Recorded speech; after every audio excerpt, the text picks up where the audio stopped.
Hi everyone, this is Jim. Welcome to this postmortem of my Blitz game number 930. My opponent with the white pieces started off with e4, and I went for the French defense with e6. And now he went with knight f3, which is a bit of a sideline here. A lot of players seem to avoid the main lines of the French. I think they're kind of interesting, so I would definitely play with d4 here and then play with knight c3. There are other lines. You can play with knight d2, the Tarrasch variation, but knight c3 and d4 are the main lines there. Anyway, he went with knight f3, and I went with d5. And this is kind of an interesting sideline if he plays with knight c3. That's the two knights variation. But he just took, so this has transposed into the exchange variation, or will transpose into the exchange variation, which normally happens. The normal exchange variation is d4, d5, and then taking. And we'll get to a position that could have come from that line. So the exchange variation, which is what we're going to get into, let's see, I went d5, he went takes, takes. Yeah, so we're heading there. We're only at 13 games in the database right here, but after he plays d4, we've transposed into a line of the exchange variation. It's a position where it's white has a little edge. It's a very symmetric looking position, and if we continue normally, with the knights and the bishops coming out like this, even the development is symmetric, but white still has that advantage of a move and can sometimes get some pressure. So it's not a bad opening for white by any means. I just find it more interesting to play other lines in the French. Anyway, he went with I went with bishop d6 here, and he went with bishop e3 instead of bishop d3. So bishop d3 is how the main line would go. Bishop d3, knight f6, castles, castles, and then here he could play either knight to c3 or bishop to g5. And actually this pin is a little bit annoying. Since I've already moved the bishop once, I don't want to move it back to unpin, but white can get some pressure that way. Also on the open e file, he gets a rook here, and if he's got that pin going, and I put the rook here, he can take the rook and distract my queen and then inflict some pawn damage. So there are some ideas here for white, and white can keep the pressure on that way. Anyway, that's not how white played in this game. White played with bishop to e3 instead. And this is okay, but it's a bit passive, and black is fine. According to the chess engine after this, let's see, I play knight f6, and we're still actually in the opening book. I guess bishop e3 would have been a move after bishop d3 or something. So if he had gone bishop d3 here, we would still be in the book. But he went knight bd2, and so now we're just out of the opening book, and we're on our own. And black is probably a little better. This bishop is kind of passively placed here. I castled here. He went g3. Went bishop g4. Went bishop g2. And then I went queen d7. So queen d7 is a mistake because of h3. I really thought he couldn't play h3 when I played it. But of course he hasn't castled yet, so he's still got the rook and the bishop both looking at the h3 square. So he can easily play h3 and kick my bishop back. So the chess engine suggests this. Play rook e8. And then the most normal move for white is castling. I mean, white was avoiding castling in this game, but he might have played that. And if he did, then I can play queen d7, and I'm in a position to be able to trade off that bishop, and I should be okay like that.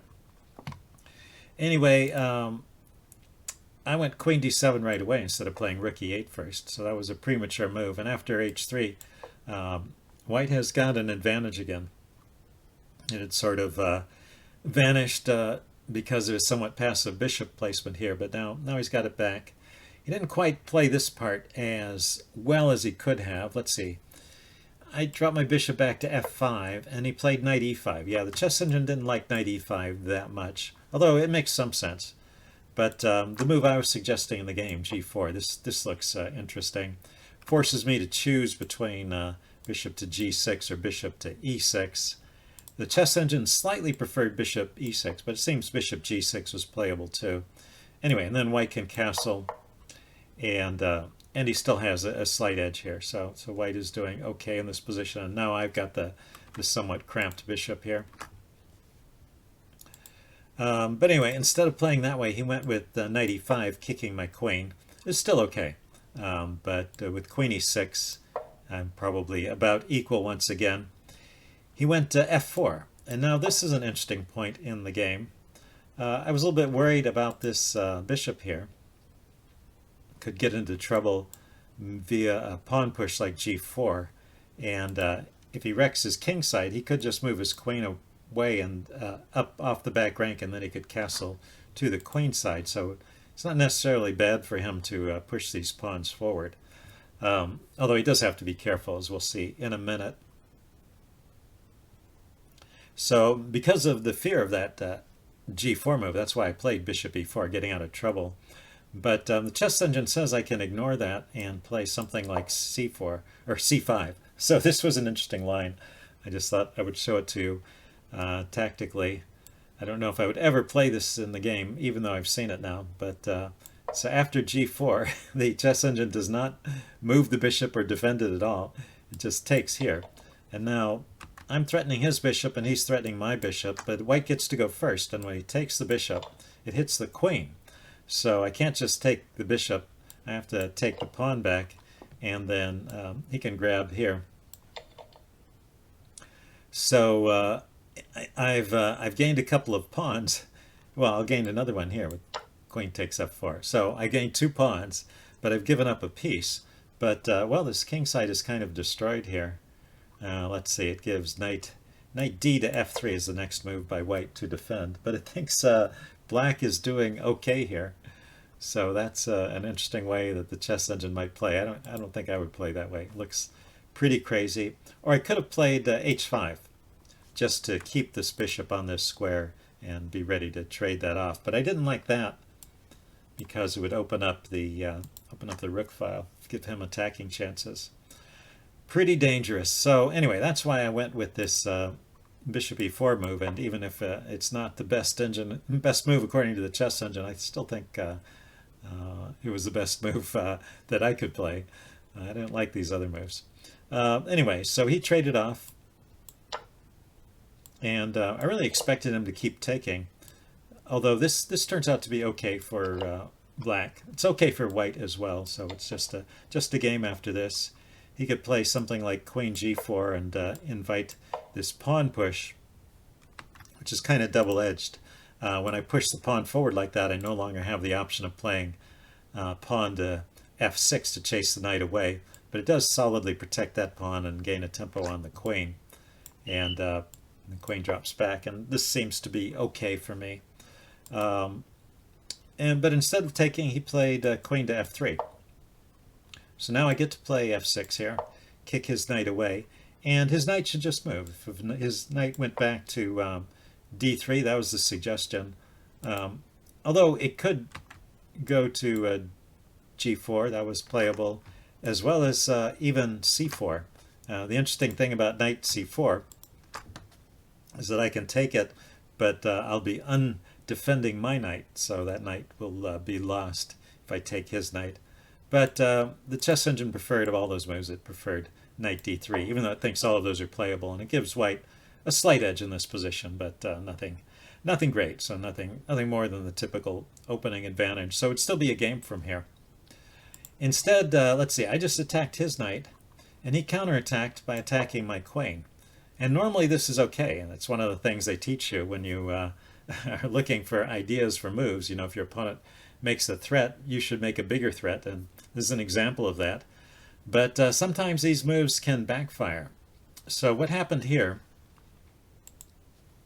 is eventually I got pressure on g3 that he couldn't deal with. So in this position, this pawn on f4 is shielding the pawn on g3. I mean, the knight is attacking it, but my knight is attacking g3. But his knight and this pawn are both shielding g3.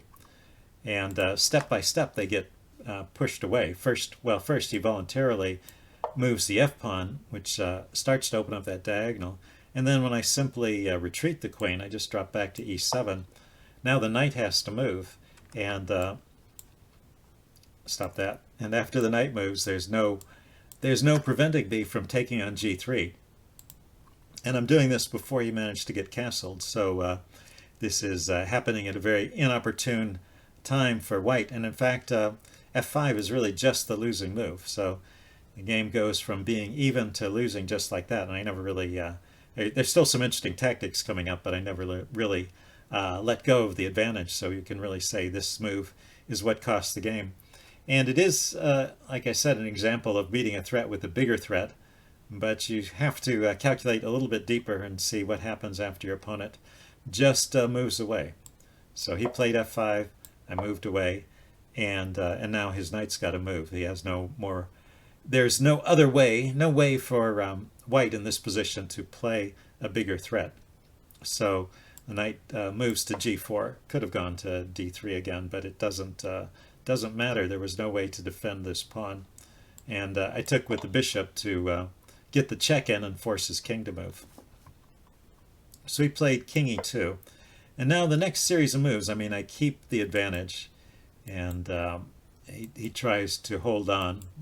And neither side makes any big mistakes. I'm just trying to bring my pieces in and somehow exploit the fact that his king is still in the middle. So that's why I'm trading off these pieces. I was trying to get him to take back with the bishop, but he never did. And now I considered taking on c4 here, but on f2 for my knight, but it always opened up this check here, and in this case I would even be losing the knight over there, so I have to be careful. I brought the knight into c4 instead, and that gives him a little time to unpin. He played king to d3, and I went ahead and took the knight, took the bishop. He took with the queen, and then I played knight takes f2 check. But actually at this point I have managed to increase my lead. He probably needed to play something other than king d3. But there's a nice tactic here. So instead of knight takes f2, at this point black has a much better move, and you might want to pause the video here and see if you can spot the best move in the position. Okay, I'm going to give the answer away now. The answer is knight to c5 check. So knight takes f2 is also a check. The difference is that with this check, his queen can't take my knight, and so he has to take the knight with the pawn, and then he loses his queen. His queen is under defended there, so that just wins the game on the spot. So anyway, didn't spot that idea. Well, I thought taking the rook with check would be good enough, but after he takes back with the queen, I'm just up the exchange. Well, I'm still winning because I have such control over the d file, and because I have an extra pawn, but it takes a little while, and he tries to get some counterplay going with his h-pawn. So we get another series of moves where nothing too bad happens, and finally I managed to get my pieces organized, and I penetrate with my rook. And let's see, he played queen g3. It's all losing here, but in fact, let's see, yeah, I was expecting queen takes e2, but after rook takes e2, queen takes, after the exchange here, he gets two rooks for the queen. I get this pawn. I hadn't spotted this idea, but I get this pawn. And that's really important because it lets my queen break into the camp. So I wasn't entirely sure, because sometimes there are positions where white can set up a fortress with the bishop, the rook, and the king if there's fewer pawns on the board. This works best if there's only a couple of pawns left. Sometimes a fortress can be set up and the queen can't make any progress. It just kind of chases the king around, but it doesn't do anything. But here my queen is breaking into his camp. I have lots of squares that I can go to that will threaten things, and at the same time I've created a passed pawn that I can use to push through. So this position is actually just simply winning. So he avoided that. He played queen to g3, but this also loses. And in fact, there's a forced mate from this point, if you want to see if you can spot the idea for the forced mate. Okay, I'm going to give the answer away. You can pause the video if you want time to think about it. but I thought this was pretty cute. The answer is queen takes f5 check. And the thing is, this rook is defended by this rook. And this rook is cutting off all of these squares, so the king has no moves. And the pawn cuts off that square. So yeah, I didn't realize the king was completely out of moves. So the only way to stop the mate for even a second is to block with the bishop, and then the queen takes with check. So blocking with the bishop, momentarily undefended that rook. But when the queen takes, it redefends, and now that is just checkmate. So yeah, white's pieces are just a little awkwardly placed over there. I didn't exploit that. I was fascinated, I guess, or obsessed with the idea of tripling on the e file. I've been trying to arrange that for a while, and I finally got it to happen. So I went for it. Let's see. He went queen f4 here, trying to line up this attack with the queen. He's playing the rook over here and pinning, but I'm setting up another checkmate. So he plays rook to g3, and then I have the checkmate here. But at this point, there was no way to save it. The chess engine is saying that bishop d5 is the best move here. So that's just giving up material, but I guess he can come back and defend after that. The rook maybe can drop back and try and defend against some of these mates. But that will surely lose as well. I'll be a whole rook up at that point. So anyway, rook g3 is technically a mistake, but the game would have ended in the same way in any case. It just let me end it a bit faster. So that's how the game finished. A nice little dovetail mate, they call that. Hope you guys enjoyed this, and I will see you again soon. Bye.